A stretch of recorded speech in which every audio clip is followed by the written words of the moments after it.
धीरेन्द्र गर्ग से लेकर धीरेन्द्र शास्त्री बनने का सफर भाग 1। धीरेन्द्र कृष्ण शास्त्री एक धार्मिक गुरु हैं जो बागेश्वर धाम नामक एक विशेष स्थान के प्रभारी हैं। कुछ लोग कहते हैं कि वह भविष्य की भविष्यवाणी करने और लोगों के दिमाग को पढ़ने जैसे अद्भुत काम कर सकते हैं, लेकिन कुछ लोग सोचते हैं कि वह सिर्फ लोगों को बरगला रहा है। हालांकि इन दावों को सिद्ध या अस्वीकृत करने का प्रयास किया गया है, फिर भी अभी तक कुछ भी सिद्ध नहीं हुआ है।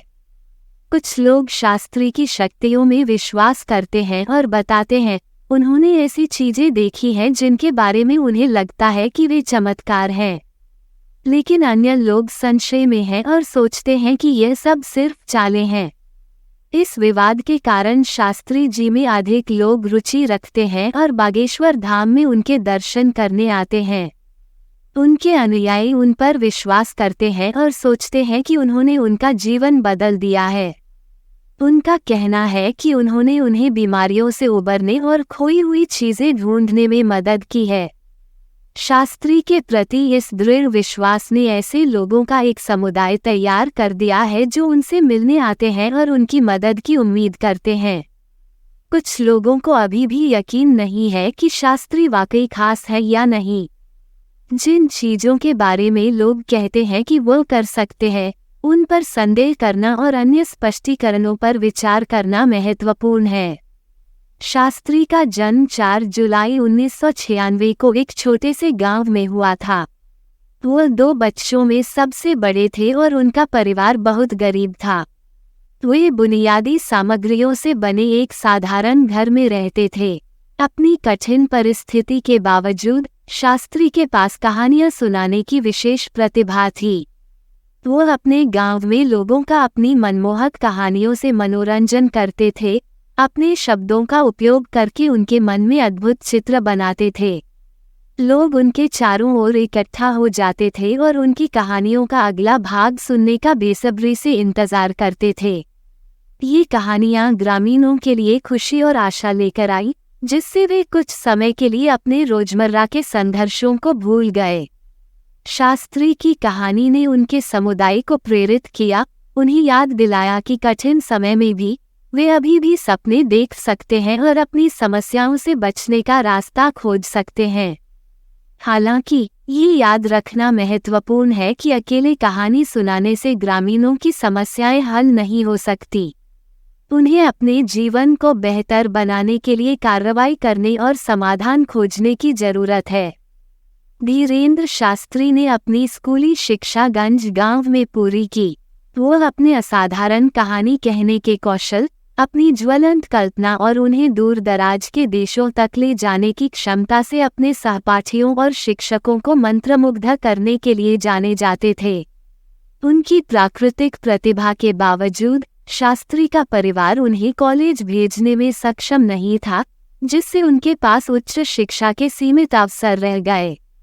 हालांकि इस झटके ने उन्हें कहानी कहने के अपने जुनून को आगे बढ़ाने से नहीं रोका। इसके बजाय उन्होंने अपनी कला को निखारने और अपने गांव के लिए आशा की आवाज बनने के लिए खुद को समर्पित कर दिया। शास्त्री ने स्थानीय पुस्तकालय में घंटों बिताए, विभिन्न शैलियों पर किताबें पढ़ी और कहानी कहने के उस्तादों से सीखा। वह गांव के बच्चों को बरगद के पेड़ के नीचे इकट्ठा करते और उन्हें अपनी साहसिक कहानियों और जादू की कहानियों से मंत्रमुग्ध कर देते। उनकी प्रतिभा की बात जंगल में आग की तरह फैल गई और जल्द ही पड़ोसी गांवों से लोग उनकी कहानियां सुनने आने लगे। उन्हें उनकी बातों में सांत्वना और प्रेरणा मिली। हालांकि उन्होंने औपचारिक शिक्षा नहीं ली थी, शास्त्री अपने आप में एक शिक्षक बन गए। उन्होंने बहुमूल्य पाठ पढ़ाए और उनकी बात सुनने वालों के दिलों में सपने जगाए। हालांकि शास्त्री के कहानी कहने के कौशल का उनके श्रोताओं पर सकारात्मक प्रभाव पड़ा होगा, ये स्वीकार करना महत्वपूर्ण है कि औपचारिक शिक्षा एक संरचित और व्यापक शिक्षण अनुभव प्रदान करती है जो अकेले कहानी कहने के दायरे से परे है। शास्त्री को रामचरितमानस और हनुमान जी के प्रचार के लिए जाना जाता है। उनका दावा है कि उनके अनुयायियों ने साधना के माध्यम से कुछ करिश्माई शक्तियां हासिल की हैं। प्रसिद्ध आध्यात्मिक नेता रामभद्राचार्य के साथ शास्त्री के जुड़ाव ने निस्संदेह उनकी उपदेश शैली और सामग्री को प्रभावित किया है।